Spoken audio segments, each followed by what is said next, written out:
Bapak, Ibu, Sobat Pembelajar, berjumpa kembali pada e-learning proses bisnis penilaian PIPK.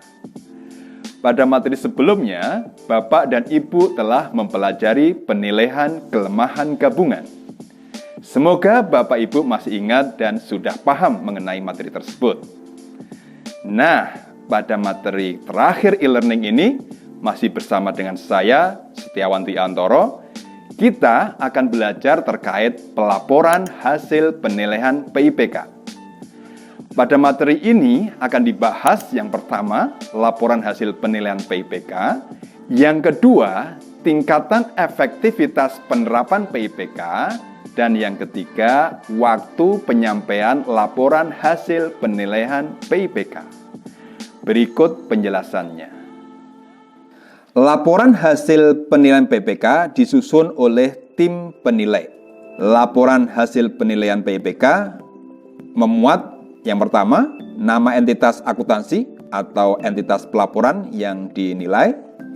Yang kedua, terdapat pernyataan bahwa pengembangan dan pelaksanaan pengendalian intern merupakan tanggung jawab dari pihak manajemen.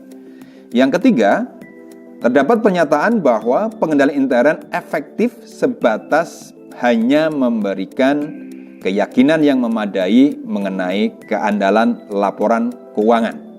Dan yang keempat, berisi tentang simpulan apakah efektif dengan pengecualian atau mengandung kelemahan material. Dan terakhir, terdapat pernyataan dari tim penilai bahwa pengendalian intern atas pelaporan keuangan memadai ataupun tidak memadai. Laporan hasil penilaian PIPK perlu dilampiri dengan beberapa dokumen. Yang pertama adalah daftar akun signifikan yang dinilai oleh tim penilai. Kemudian yang kedua, daftar kelemahan material dan atau kelemahan signifikan, baik itu kelemahan material ataupun material weakness, kemudian kelemahan signifikan ataupun signifikan defisiensi, dan juga kelemahan yang berdampak rendah atau yang tidak signifikan, inconsequential deficiency. Masing-masing diuraikan temuan, sebab, akibat, dan rekomendasi dari tim pemilih.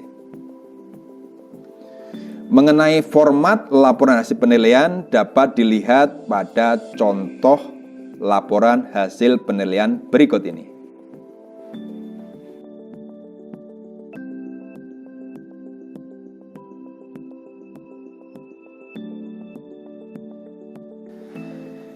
Penyampaian laporan hasil penilaian PIPK. Tahapan dalam penyampaian laporan hasil penilaian PIPK adalah sebagai berikut.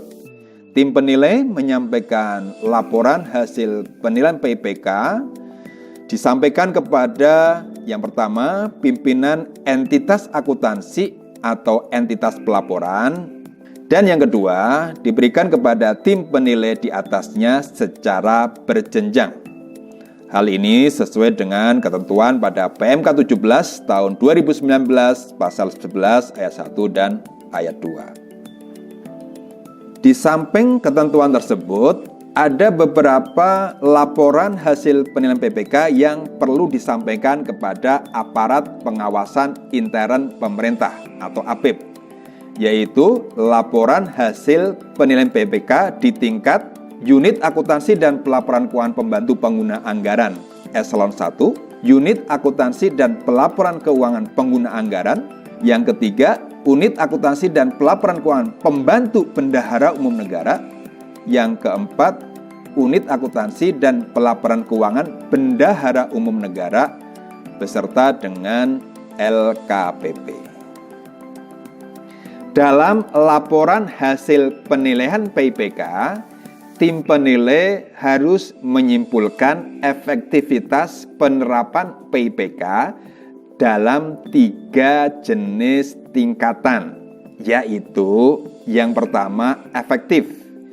Jika di dalam hasil penilaiannya tidak terdapat kelemahan yang signifikan ataupun tidak terdapat kelemahan yang material. Yang kedua, simpulan efektif dengan pengecualian jika terdapat kelemahan yang signifikan namun tidak terdapat kelemahan material. Dan yang ketiga, simpulan mengandung kelemahan material jika dari proses penilaian PIPK-nya didapatkan suatu pengendalian yang mengandung kelemahan material. Selanjutnya tentang kapan laporan hasil penilaian PIPK ini perlu disampaikan kepada pihak-pihak yang berwenang. Laporan hasil penilaian PIPK perlu disampaikan paling lambat 1 bulan setelah pelaksanaan penilaian PIPK.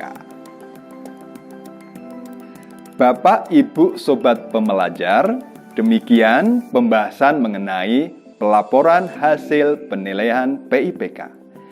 Saya harap Bapak dan Ibu telah memahami semua materi dalam e-learning ini dengan baik. Mudah-mudahan bermanfaat. Sekian dan terima kasih.